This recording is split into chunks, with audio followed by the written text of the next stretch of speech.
Today we're going to be looking at the AWM20T wireless microphone pack from Nearstream. Nearstream was kind enough to send this out to me for review, so let's take a quick look at what you get inside this lovely grey case. First of all, I like this case. It's really good quality. It's quite hard wearing and it's zippable, if that's a word. So let's take this out and have a quick look. The wireless microphones and receiver all fit in this USB charging case. You've got USB-C here on the bottom, and you've got LED status here telling you what the current status is with regards to the battery levels. All the components in this carry case here are charged via it.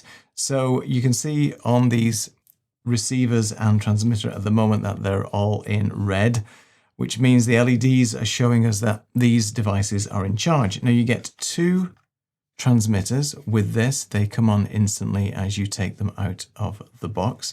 They've both got USB-C on the bottom, so you can actually charge them separately. And they all have a 3.5mm jack plug on the top, which means you can plug in a lavalier microphone as well. We'll be testing some of that later.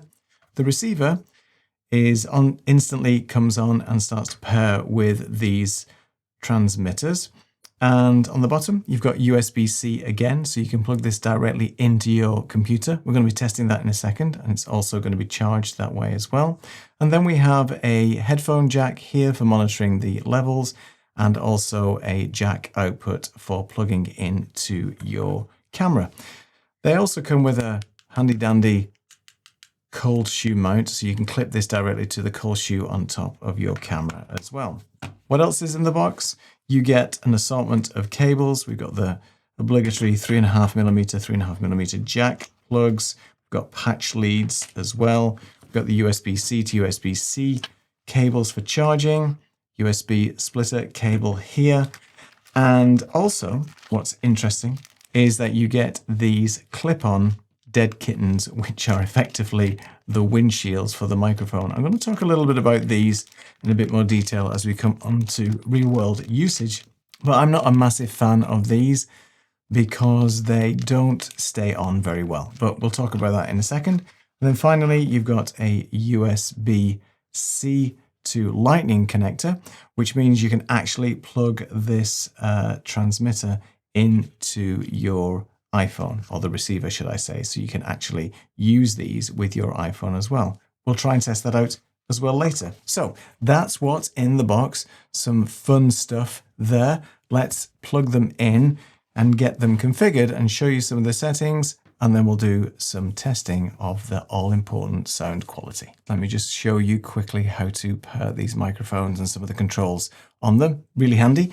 Let's take a look at both of them. Let's take out the receiver first of all. Now, the receiver will show you both channels A and B, which represent these two microphones here. We've got an RX signal strength level and a battery meter.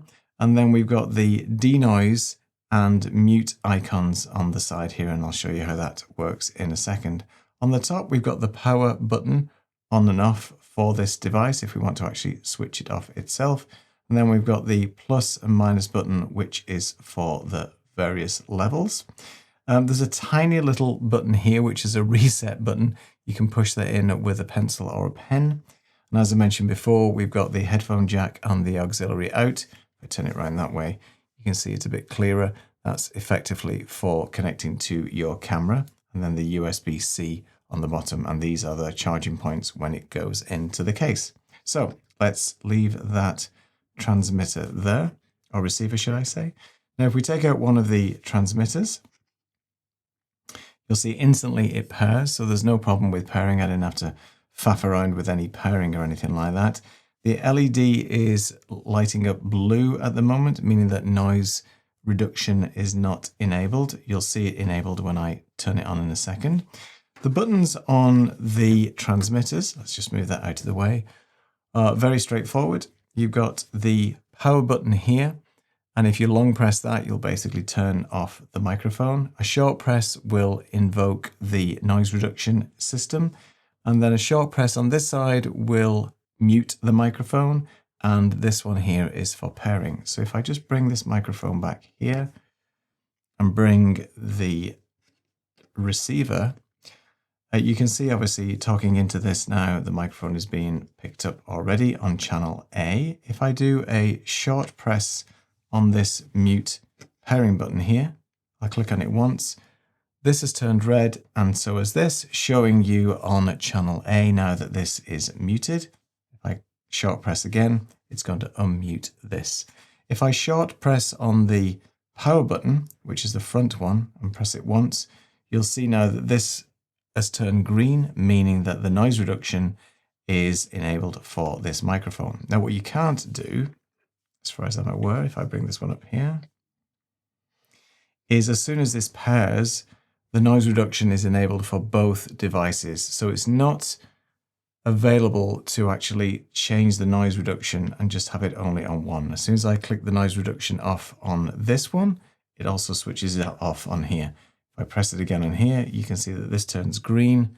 This also turns green, showing that noise reduction and noise cancelling has been enabled on basically on both of them. So it's a shame you can't do it individually, but that's okay. I guess in the setting, if you have two people speaking, then obviously you won't be able to disable it for individuals. It's just going to be disabled for both at the same time. So now that's up and running and all connected, let's do some real world testing. Let's plug them into myself and into the camera, and let's hear what they actually sound like. All right, so we've got them connected. What you're hearing right now is the audio directly from this wireless microphone. How I've got it connected to the system, pretty simple. I'm just using USB-C straight into my Mac, which is going into Ecamm Live. Just got the one microphone connected at the moment. I'm not using any of the denoise or anything like that. This is just the raw audio that you're hearing. And it was really simple to plug in. You just basically plug it into USB-C, you select the wireless microphone as the input source into Ecamm, and it's ready to go. The thing I really love about these microphones is that you just take them out of the charging case, they pair with each other instantly, and away that you go. Now, obviously, these wireless microphones are designed for you to roam around and so on, and they've got quite a decent distance on them. I've seen some other reviews and videos out there that are doing like 50 to 100 feet. I mean, at the end of the day, you want to keep the microphones relatively close in terms of where they are to the receiver, because obviously you don't want too much interference from any other devices that are out there. This is working on the 2.4 gigahertz spectrum, so you know there are other devices that are running on that as well, Wi-Fi and other things. But overall, I mean, you know, you don't have to be too far away from the microphones, and I've never really liked those tests anyway. But for me, it seems to be working perfectly fine, as you can hear. And I'm going to now just put on the noise cancellation and let you hear what that sounds like. So I've enabled the denoise on here. You can see that there's the green LED showing that that's been activated. And if you could just about see on the receiver, the green LED is also enabled, showing me that I've got denoise enabled on this microphone. So let me know in the comments what you think of the difference of the sound quality in it. It shouldn't be too bad because there's not much extraneous noise here. I am going to go outside and test this as well. So we have a river running where I live, and birds and cats and all kinds of things. So I'll be interested to see what it's like outside and how it fares with some background noise. But this is a very quiet studio environment at the moment, so I would never really have the denoise enabled. Time for an outdoor test, and for this setup, very simple. I've got the wireless receiver connected into the Sony ZV-1's microphone input here with the supplied cable. It's all connected up. I haven't changed any of the volume levels or anything like that, and we're going to be using just this single radio transmitter here. Remember, we're going to put the windshield on the right way, so the hole goes over the whole of the lavalier microphone, and we're just going to pop that on there. Let's take it outside and see what it sounds like. So the denoise has been enabled on the microphone, and I'm outside. It's not particularly windy today. There's a little light breeze, but there is a river behind me. Birds tweeting, insects buzzing. So I'm just wondering what this sounds like. I'm just going to be quiet for a second so you can hear just the background noise.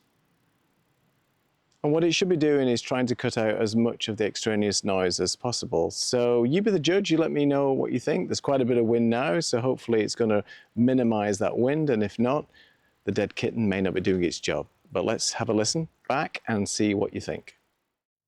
So this wireless microphone can also work with your iPhone, and I've got mine connected here. I'm actually back on the overhead mic for this part of the video because I just wanted to show you that I've got this connected to my iPhone. This is an iPhone 13. It's an older one, so it still uses the Lightning connector, and Nearstream does provide the Lightning converter for you. So USB-C into Lightning into the iPhone. You can see here that I'm transmitting from the mic that I've got connected, and I'm just going to hit the record button